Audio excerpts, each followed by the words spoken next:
Meus amados e queridos irmãos, que a doce e gloriosa paz do Senhor seja com todos. Estamos de volta para mais um vídeo de Escola Bíblica Complementar, um vídeo comprometido com a poderosa Palavra de Deus. Todas as semanas nós gravamos este vídeo, que é um comentário da lição de adultos da Casa Publicadora das Assembleias de Deus, que trimestralmente publica uma lição.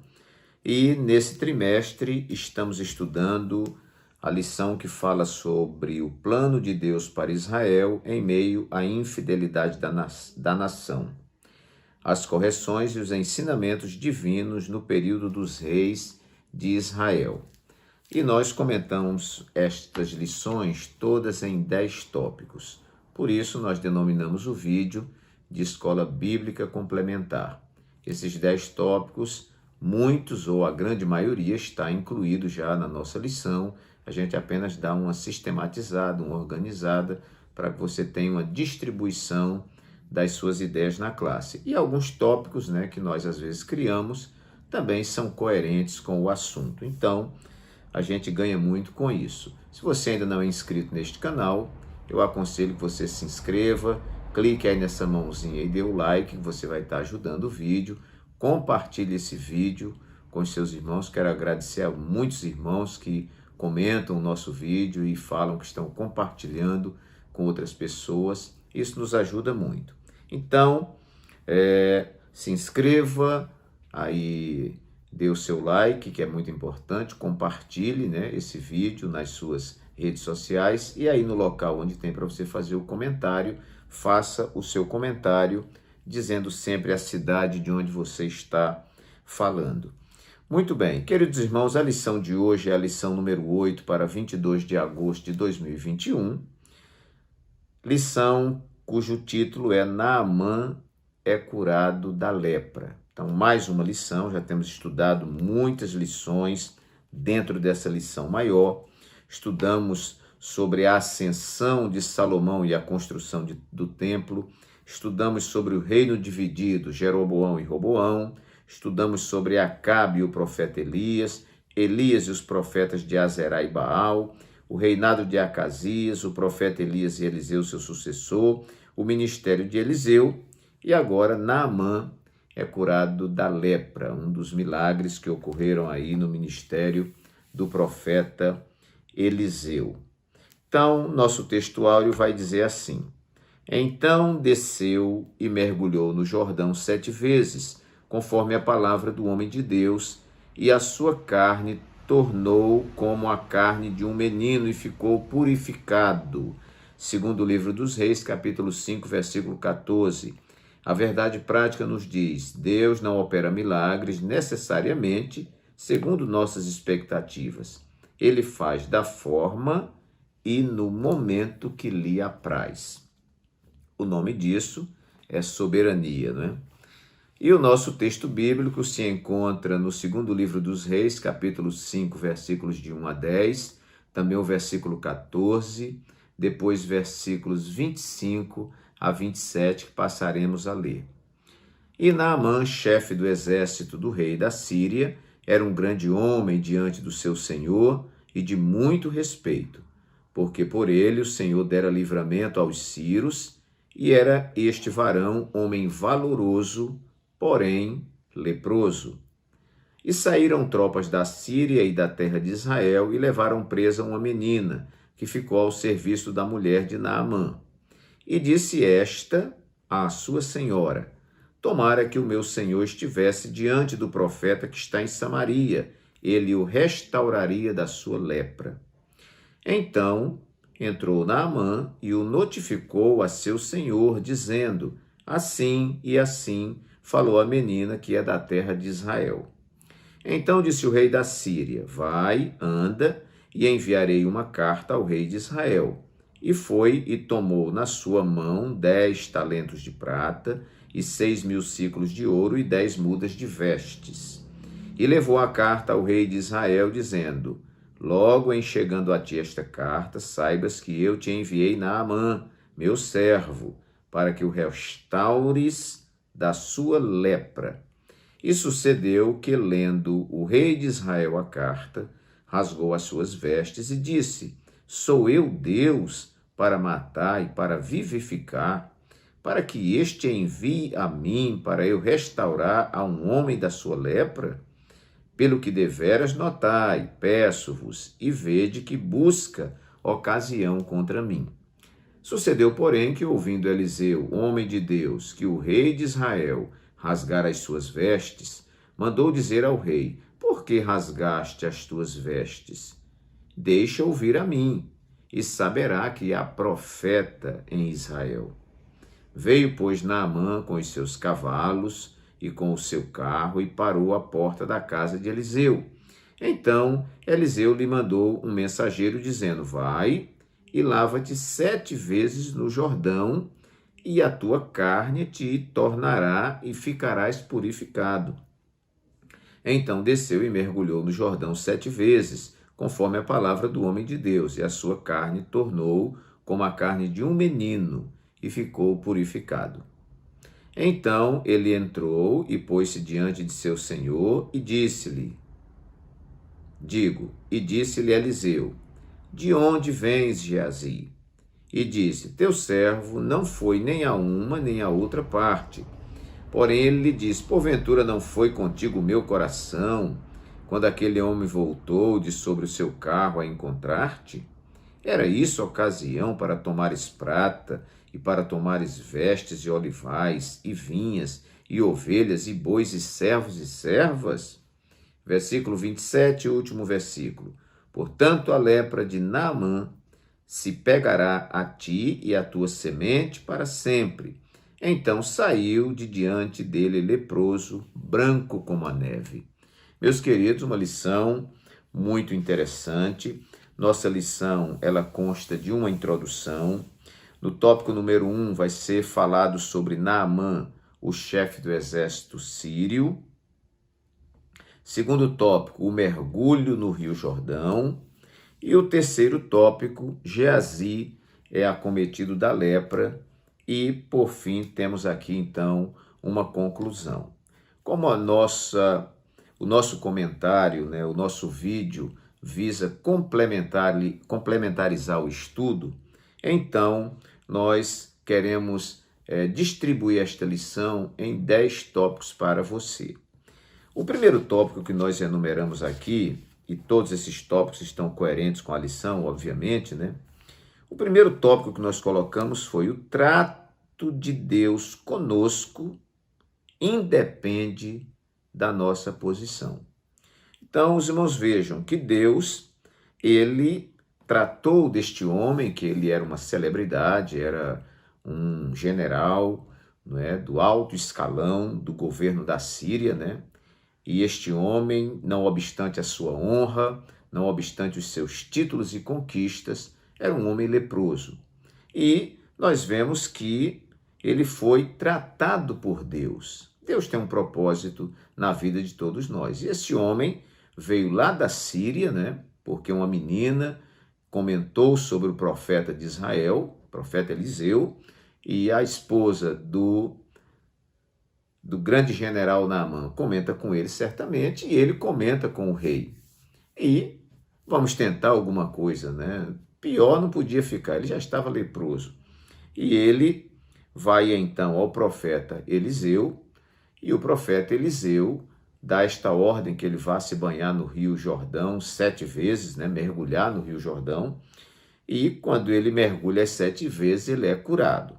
Mas eu quero focar nesse primeiro tópico, é que Deus, ele trata não só dos pequenos, mas ele trata também com os grandes, Deus não só cuida dos pobres, cuida dos ricos também. Então, independentemente da posição social, o Senhor está pronto para operar na sua vida, na minha vida. Independentemente de quem somos, se somos de uma família rica ou de uma família pobre, se estamos trabalhando ou estamos desempregados, se somos solteiros ou somos casados, se nós temos muito dinheiro no banco ou não temos nada, enfim, seja qual for a situação, Deus, ele está aberto. A ordem é: ó vós todos os que tendes sede, vinde às águas. E os que não tendes dinheiro, vinde e comprai sem dinheiro e sem preço vinho e leite.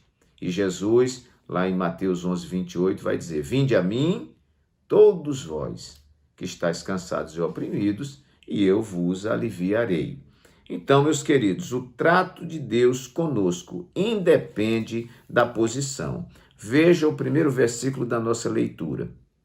E Naamã, chefe do exército do rei da Síria, era um grande homem diante do seu senhor e de muito respeito, porque por ele o Senhor dera livramento aos sírios, e era este varão, homem valoroso, porém era leproso. Talvez alguém dissesse: não, Deus não tem nada a ver com os ricos, nem com os poderosos, mas Deus ama os pequenos e ama também os grandes. Para Deus não há acepção de pessoas. É o nosso primeiro tópico, então. O trato de Deus conosco independe de posições. Também vamos ver aqui no tópico 1 e subtópico 1, que diz assim: Naamã, um comandante honrado. Veja só, Naamã era um ministro do alto escalão do governo da Síria, cuja capital era Damasco. A Síria havia atacado Israel várias vezes. Naamã era um comandante admirado e respeitado por todos devido às suas muitas vitórias em batalhas, mas era leproso.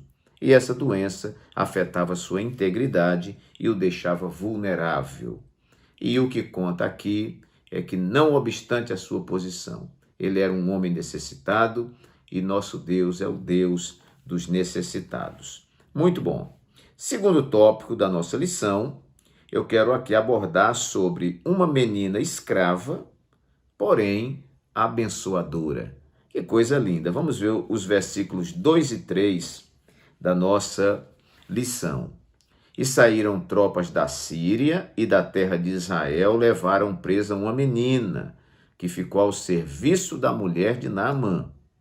E disse esta à sua senhora: tomara que o meu senhor estivesse diante do profeta que está em Samaria.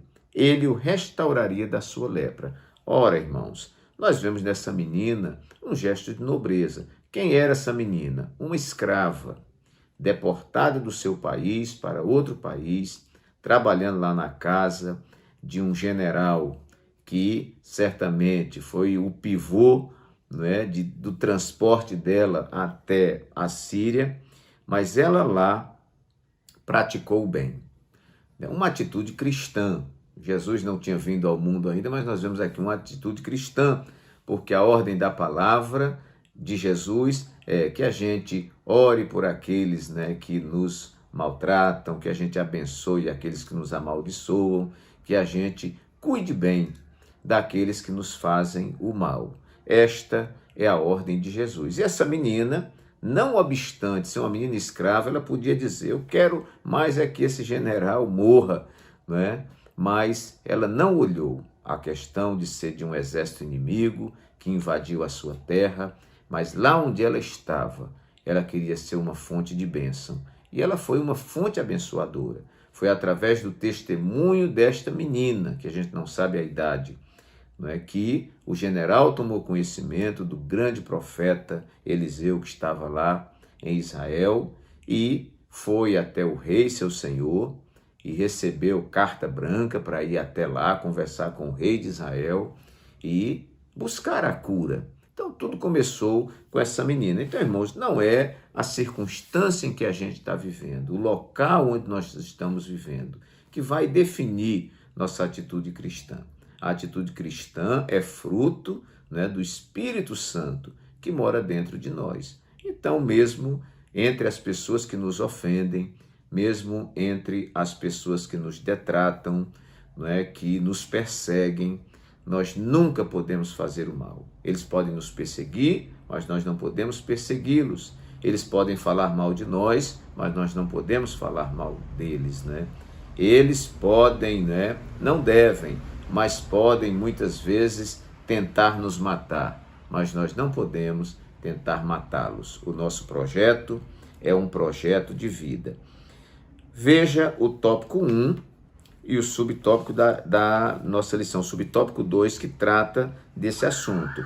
A escrava, uma testemunha de Deus. Em uma de suas incursões de guerra contra Israel, Naamã fez uma menina escrava. Esta passou a morar na sua casa e, vendo o sofrimento do seu senhor, que ela chama ele de senhor, sugeriu à esposa de Naamã que fosse falar com o profeta Eliseu. A escrava se tornou uma agente de Deus, olha que coisa linda, irmãos, na casa de Naamã, ainda que na condição de serva. Não importa onde estejamos e nem as nossas condições, sempre haverá uma oportunidade para falarmos de Deus às pessoas. Às vezes este lugar indigesto, este lugar que você muitas vezes pergunta por que Deus me colocou aqui. Deus te colocou para que você seja luz nas trevas, sal da terra e para que você testemunhe e o nome do Senhor seja glorificado em sua vida. Vamos então para o nosso terceiro tópico. Primeiro tópico falamos, né, irmãos? O trato de Deus conosco, independentemente da nossa posição. Segundo tópico, uma menina escrava, porém abençoadora. Enquanto Naamã é uma grande autoridade, porém leproso, ela é uma menina escrava, porém abençoadora. É o contraponto. Terceiro tópico, o profeta como um homem chamado para um tempo de crise. Eu tenho falado isso muito nos nossos vídeos. O profeta é um homem chamado para um tempo de crise.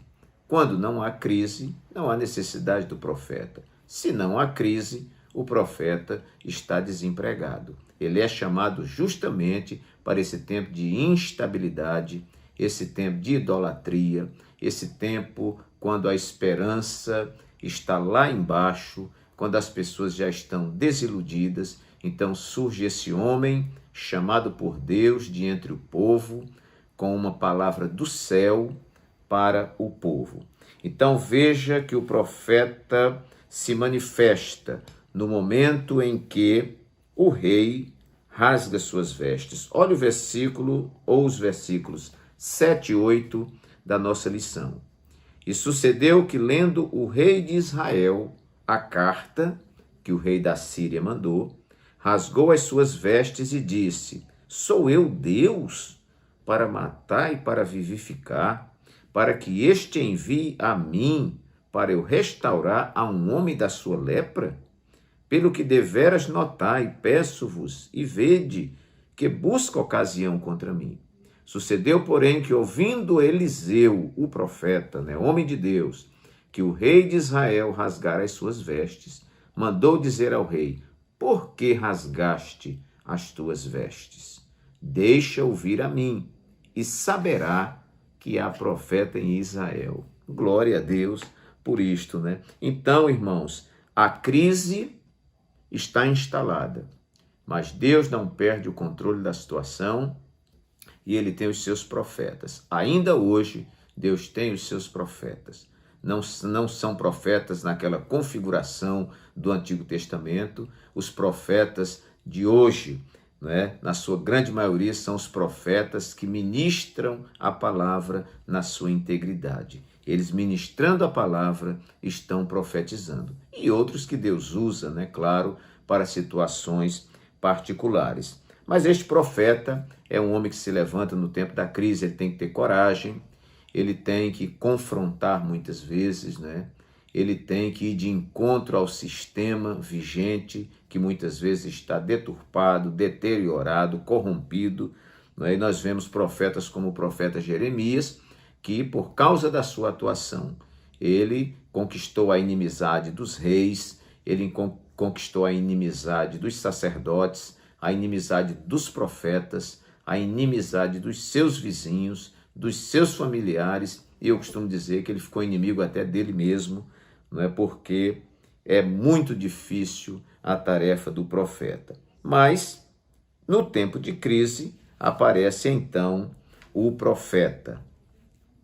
Quarto tópico: Deus é Deus pela capacidade extraordinária que possui de nos surpreender sempre. Irmãos, quantas surpresas aqui. A gente tem primeiro uma invasão a Israel. E a gente pergunta, por que, meu Deus? Por que invadir a terra do Senhor? Mas Deus, ele não está trabalhando apenas olhando o presente. Deus, ele sabe do passado, ele sabe do presente e ele sabe do futuro, porque tudo isso para ele é um eterno presente. Então, queridos, nós vemos aqui que nessa incursão dos sírios, uma menina é levada cativa. Né? E aí a família dessa menina, os pais dessa menina, meu Deus, por quê? Como é que pode? E às vezes a gente não sabe, como José, não é? Que a gente não sabe que Deus está levando ele para uma terra e quem arquiteta tudo para ele ser vendido para o Egito, na realidade, está pagando a sua passagem para ele ser um instrumento de Deus ali no Egito. E essa menina também, ninguém conhece esse propósito, mas ela vai para Síria e lá vai ser um instrumento para abençoar uma alta autoridade, não é? Essa autoridade vai ser curada e não só curada, irmão, ele vai se converter. Né? Então, a gente pode dizer, e através da vida de Naamã, quantas pessoas conheceram a Deus? A gente não sabe. Então veja quanta coisa que a gente não entende no princípio e que no fim vai contribuir para a glória de Deus. Quando esse leproso Naamã chega em Israel, ele pensa que quando chegasse na casa do profeta, o profeta ia sair, ia se prostrar, ia dizer, ó comandante, né? E ia prescrever para ele uma coisa, né, conforme a sua vontade, mas não, o profeta nem falou com ele. Disseram, olha, tem um general aí fora. O profeta dizia, vá, diga para ele que vá mergulhar 7 vezes no Rio Jordão e ele será curado. Olha quanta coisa diferente, meus irmãos, nós percebemos em tudo isso aqui. Surpresas de Deus, né? Surpresas de Deus. Nós vemos aqui quando Naamã chega para o profeta e o profeta manda que ele vá se lavar 7 vezes no Jordão e a sua carne seria curada, ele diz assim, eis que eu dizia comigo, certamente ele sairá, pôr-se-á em pé, invocará o nome do Senhor seu Deus e passará sua mão sobre o lugar e restaurará o leproso. Não são porventura Abana e Farpá, rios de Damasco, melhores do que todas as águas de Israel? Não me poderia eu lavar neles e ficar purificado? E voltou-se e se foi com indignação. Naamã construiu toda uma expectativa, mas Deus não trabalha conforme as nossas expectativas. Então eu reforço esse tópico aqui dizendo, Deus é Deus, pela capacidade extraordinária que possui de nos surpreender sempre. A agenda de Deus não é conforme a nossa agenda. Deus não trabalha segundo a minha agenda. Ele tem os seus planos, tem os seus caminhos, como ele diz lá em Isaías, né? Os meus caminhos não são os vossos caminhos, né? E nem os meus pensamentos são como os vossos pensamentos, porque assim como os céus estão distantes da terra, assim os meus caminhos são mais altos que os vossos caminhos, e os meus pensamentos também são mais altos do que os vossos pensamentos. Quando você espera que Deus venha por cima, ele aparece por baixo. Quando você espera que ele venha pela porta da direita, ele chega pela da esquerda, né? Quando você marca um encontro no seu quarto escuro, ele aparece na praça. Quando você marca na praça, ele aparece no quarto escuro. Enfim, não adianta traçar um caminho, né? Traçar uma agenda, traçar uma fórmula, esperar que Deus vai cumprir isso aí, porque Deus é Deus, pela capacidade extraordinária que possui de nos surpreender sempre. Quinto lugar, quando o orgulho se interpõe ao milagre. Meus irmãos, por pouco, Naamã não perdeu o seu milagre. Ora, quando ele se dirige ao profeta, ele constrói suas expectativas, que o profeta vai se levantar, vai pôr a mão em cima dele, vai orar e ele vai ser curado. E o profeta não atende ele, foi uma surpresa. O profeta manda ele se banhar lá no Rio Jordão 7 vezes, outra surpresa, né? E ele diz, não, eu vou me banhar nesse rio barrento aqui do Jordão, tendo rios melhores lá em Damasco, lá na Síria, e menciona aqui, né, os dois grandes rios de lá, né? Ele diz assim: porventura, né, não há rios lá na minha terra melhores do que esse aí, né? E na realidade ele tem que se banhar onde o profeta mandou, porque você não faz aquilo que você quer, mas aquilo que o Senhor determina para você. Ele diz: o rio Abana e Farpá não são melhores do que todas as águas de Israel? Meus irmãos, vejam que ele está tomado pelo orgulho, né? E o orgulho, nós já aprendemos aqui que ele é o pai de todos os pecados, assim como a humildade é a mãe de todas as virtudes. Muitas vezes nós deixamos de conquistar muitas coisas de Deus, porque somos tomados pelo orgulho, não queremos voltar atrás, não queremos descer, não queremos pedir perdão, enfim, uma série de coisas que o orgulho bloqueia. Por pouco, ele não volta para a Síria leproso, né? E se recusando a banhar-se no Rio Jordão, porque queria se banhar nos rios lá da sua terra. Então veja, quando o orgulho se interpõe ao milagre. Olha o tópico 2 e subtópico 2.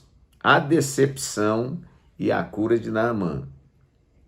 O comandante sírio esperava que o profeta o recebesse com honras e que lhe tocasse com as mãos, mas a ordem foi de mergulhar 7 vezes no Rio Jordão. A decepção de Naamã foi evidente. Foi precisa a intervenção de seus empregados para que a ordem fosse cumprida. Ainda bem que Deus usou lá os seus servos para dizer: olha, se o profeta tivesse pedido uma coisa difícil, o senhor não ia fazer para se ver livre dessa lepra? Agora, o que é o senhor ir lá no Rio Jordão e mergulhar? Não é? Então, faça isso aí. E aí ele, a contragosto, não é? Ele foi e terminou recebendo o seu milagre, e glória a Deus por isso. Nós não teríamos essa experiência bonita para hoje estarmos aqui meditando sobre ela. 6º lugar, a obediência como canal para o milagre. Olha, irmãos, antes do milagre vem a obediência. Eu acredito que um milagre, sem que antes venha a obediência, deseduca. E Deus é um Deus educativo. Deus é um Deus que não faz as coisas conosco sem propósito, né? Não, ele faz, e o intuito não é só o milagre pelo milagre. É para que através desse milagre a gente extraia muitas lições que sirvam para toda a nossa vida. Então, meus queridos, foi necessário a obediência. A menina deu a sugestão, ele ouviu a sua esposa, obedeceu, foi conversar com o rei disse: olha, vou mandar uma carta para o rei de Israel, leva essa carta. Ele levou a carta, obedeceu, né? O profeta, né? O rei certamente indicou que ele fosse à casa do profeta, ele vai à casa do profeta, o profeta manda ele mergulhar 7 vezes no Rio Jordão, ele mesmo, o orgulho ali querendo atrapalhar, mas ele termina indo e obedece. E qual é o resultado, irmão? Vitória. O que você quer ser vitorioso, seja obediente. Muita gente está sofrendo, muita gente está tendo seus sonhos bloqueados, não está recebendo o melhor de Deus por causa da sua desobediência. Então, obediência é uma característica dos servos de Deus. Assim como ele obedeceu, vamos também obedecer ao Senhor. 7º tópico. A graça de Deus rejeita pagamentos. Vamos para o 3º tópico e subtópico 1 e 2. 3º tópico. Veja, Geazi é acometido da lepra, né? E o que acontece, meus queridos? Quando Naamã é curado, ele quer pagar o profeta. Ele está feliz, né? Mergulhou. Depois do 7º mergulho, a pele dele ficou como a pele de uma criança, de um menino. Irmãos, que alegria, que satisfação. Então ele volta ao profeta para presentear o profeta. e o profeta rejeita o presente, né? E ele termina indo embora com os seus presentes, porque o que o profeta está fazendo não é dele, ele recebe de Deus este poder, né? Ora, faz o que tem que ser feito e Deus opera o milagre. A gente tem que entender isso aqui. Por isso que eu coloco aqui que a graça de Deus rejeita pagamentos. Na realidade, Naamã estava sendo agraciado por Deus. O que é a graça? A graça é um favor imerecido. Então não se compra a graça de Deus, até porque seria incoerente. O que é graça é de graça, né? Não é pagando. Então, que isso corrija muito do que nós vemos de distorção nos nossos dias de um evangelho que muitas vezes é vendido por aí, né? O evangelho é de graça, é para todos os homens, né? Nós recebemos tudo de Deus pela sua graça e pela sua infinita misericórdia. E não convém ao homem de Deus, ao servo de Deus que entende que ele não passa de um canal, de um instrumento de Deus para a operação do milagre, não cabe para esse homem de Deus ficar recebendo, porque através dele, por intermédio dele, alguém recebeu um milagre de Deus. O milagre não foi o profeta que operou. Quem operou o milagre foi Deus, ele foi apenas um instrumento, um canal. Então, sétimo lugar, a graça de Deus rejeita pagamentos. Rejeita pagamentos e despreza merecimentos. Você pode até acrescentar. Oitavo lugar, a ganância só atrai males. Nós vamos ler aqui no subsídio bibliológico que tem alguma coisa interessante para nós. Olha só. O pecado de Geazi foi um pecado complicado. Primeiro, o amor ao dinheiro. Aquela raiz de todos os males estava na base do pecado. Seu senhor desprezou os tesouros de Naamã, Eliseu, né? Mas ele, Geazi, os cobiçou. Seu coração estava guardado nas bagagens de Naamã, e Geazi devia correr atrás dele para pegá-lo. Multidões, por cobiçarem as riquezas do mundo, se traspassaram a si mesmos com muitas dores. Então está aqui, meus irmãos, o que é que acontece com Geazi? Porque ele vai atrás dos prêmios. Ele fica leproso. A lepra de Naamã passou para Geazi. Ele vai lá, pega os presentes, né, com o grande general Naamã. Naamã ainda vai com o coração alegre, satisfeito por ter recebido o milagre. Quando Geazi chega lá, conta uma história mentirosa, pega os presentes, deve guardar em algum lugar e vem se encontrar com o profeta. O profeta pergunta, onde é que você estava, Geazi? Ele conta uma história lá. Aí o profeta diz, porventura o meu coração não foi contigo, eu não vi você pegando lá, né? Quando aquele homem desceu da sua carruagem, ele deu os presentes, e etc, e etc. Então, por causa da sua ganância, por causa do seu olho grande, por causa da sua desobediência, por causa da sua malandragem e da sua malícia, você vai ficar leproso, assim como Naamã. Meus irmãos, que prejuízo, né? Então, nós vemos aqui que a ganância atrai muitos males. Vamos ver o terceiro tópico e o subtópico 3, que também tem alguma coisa interessante.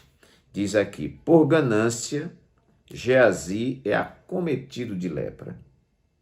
Depois de visitar Eliseu, Naamã partiu para a Síria. Sabemos disso. Quando Naamã iniciava sua viagem, Geazi, cheio de ganância em seu coração, foi até ele e, mentindo, se apoderou dos presentes oferecidos a Eliseu. Tal atitude nos revela o caráter distorcido de Geazi. Visando o bem material, ele mentiu ao comandante sírio. Mentiu ao comandante sírio, traiu Eliseu e desonrou a Deus. Veja o tópico. A ganância só atrai males. Então, tudo isso aconteceu a Geazi, porque ele desobedeceu, não é, a Deus, como disse aqui, não é, que ele traiu Eliseu, desonrou a Deus, né, e por isso o jovem foi acometido de lepra e saiu diante do profeta branco como a neve. E um detalhe, toda sua descendência também seria acometida. Irmão, que prejuízo. Aqui a gente está, acredito que leproso deve ter tido que se afastar do profeta Eliseu, né? Bloqueou seu ministério, de repente se afastou da família, enfim. A perda foi muito grande porque o salário do pecado é a morte. E quem não honra a Deus é desonrado. Muito bem. Vamos então para o nosso 9º tópico. Nos diz assim: Deus sempre faz além do que pedimos ou pensamos. Que coisa maravilhosa. Efésios 3:20 está escrito: Ora, há aquele que é poderoso para fazer muito mais abundantemente, além daquilo que pedimos ou pensamos. Por que eu coloquei esse tópico, irmãos? Porque quando você lê a história, você vai ver que depois que Naamã é curado, ele vai lá, mergulha 7 vezes, quando ele é curado, ele volta até o profeta, quer presentear o profeta não aceita, e ele, irmãos, que coisa linda, ele pega uma porção de terra de Israel, ele disse, eu vou levar lá para Síria. Eu não sei o que ele ia fazer com aquela porção de terra, se ele ia colocar a terra lá no chão e subir naquela terra e faça de conta, Deus, que eu estou em Israel. E ele disse, olhe, meu Senhor, me perdoe. Assim parafraseando, né, irmão? Às vezes que eu tenho que entrar no templo lá da idolatria com o rei, né, como se ele dissesse ao profeta, que Deus não leve em conta isso, porque eu sou um assessor do rei, tenho que acompanhá-lo, mas eu vou estar entrando com o meu corpo, mas o meu coração não vai estar mais naquela idolatria. Irmãos, o que eu vejo aqui é que ele veio buscar a cura da lepra e não recebeu só a cura da lepra, ele recebeu a cura do pecado, que a maior lepra é o pecado, né? A maior doença do mundo é o pecado. Não era aquela doença física que ele tinha. Por isso que quando o paralítico de Cafarnaum desceram ele ali por cima do telhado, que ele parou na frente de Jesus, qual foi a primeira palavra que Jesus disse para ele? Filho, perdoados estão os teus pecados. Como a multidão começou a murmurar, ele disse, para que vocês saibam que o Filho do Homem tem autoridade para perdoar pecados, né? Disse ao paralítico, levante-se e anda. Né? E ele levantou e colocou a cama nas costas. Então, nós vemos a preocupação do Senhor em, primeiro, resolver o problema do pecado, né? Resolver o problema da alma humana, para depois tratar de questões físicas. Então, esse homem que vem só buscar a cura da lepra, ele leva agora uma boa impressão do profeta, ele assimila a religião dos israelitas, né? Enfim, vem para ser curado da lepra, tem sua pele transformada e tem também a sua alma transformada. Louvado seja Deus. E 10º e último ponto, o Deus que se esconde por trás de coisas pequenas. Eu acho maravilhoso que o nosso Deus é um Deus grande, mas ele costuma se esconder atrás de coisas pequenas, não é? De onde partiu tudo isso, irmãos? Partiu daquela menina, uma menina, né? O que é que essa menina vai fazer? Né? Eu achei que quem levou ela como escrava disse, o que é que vão fazer com uma menina na Síria? Não é uma mulher para trabalhar, para fazer, né? Não, é uma menina. Né? Mas essa menina foi um instrumento de Deus. Então, a Bíblia diz que Deus, ele usa as coisas pequenas para confundir as grandes, né? As coisas loucas para confundir as sábias, né? O nosso Deus é um Deus, como eu falei no tópico lá, que tem a capacidade de nos surpreender e se esconde atrás das coisas pequenas, né? Quando vai lá conversar, Naamã vai conversar com o profeta Eliseu, ele espera uma grande oração, né? Aí o profeta diz, não, para você ser curado não precisa muita coisa, vá lá no rio e dê 7 mergulhos. Coisa simples, né? E ele vai lá, quando mergulha, né, ele é curado. Obviamente que por trás dos mergulhos, por trás de tudo isso, né, tem toda uma responsabilidade, né, tem toda uma seriedade, mas coisas simples. Deus se esconde atrás de coisas simples e muitas vezes nós perdemos os nossos milagres porque nós desprezamos as coisas pequenas. E a ordem da palavra é: porque quem despreza o dia das coisas pequenas? Jesus diz, vocês estão muito ansiosos, né? Vocês estão preocupados com muita coisa, com coisa grande, estão preocupados com o que vão comer, com o que vão beber, com o que vão vestir. Jesus diz, olhe para os pardais, olhe para os pássaros. Olhar para quê, Senhor? Olhe para os pássaros. Veja, vocês estão andando tão rápido, né, com a cabeça tão levantada, que não estão mais vendo nem os pássaros e nem os lírios. Olhe para essa planta que hoje nasce, e à tarde murcha e morre, né? E Deus cuida dela e nem Salomão se vestiu como uma planta dessa. E olhe os pássaros, que nem plantam, nem colhem, nem ajuntam em celeiros, contudo vosso Pai os alimenta. O que é que Deus está nos dizendo? Olhe para as coisas pequenas, porque eu estou escondido atrás dessas coisas pequenas que podem nos trazer belíssimas lições. Meus amados irmãos, que Deus possa abençoá-los. Eu espero que esses tópicos tenham lhe ajudado no estudo. Não dá tempo a aprofundar muito em cada tópico, até porque o vídeo fica longo, mas para mim o principal é a ideia que nós estamos plantando para que você possa desenvolvê-la. Muito obrigado aos muitos irmãos aí de todo o Brasil que mandam suas mensagens no comentário. Eu não cito aqui, senão eu vou gastar muito tempo, mas muito obrigado por vocês prestigiarem esse vídeo. Compartilhem, né, nas suas redes sociais, fale para o pastor da sua igreja, para o superintendente da escola dominical, para que os irmãos conheçam esse canal. Eu creio que vai dar uma grande contribuição para todos vocês. Receba um abraço carinhoso do pastor Walter Pereira e até o nosso próximo vídeo, se Deus assim o permitir.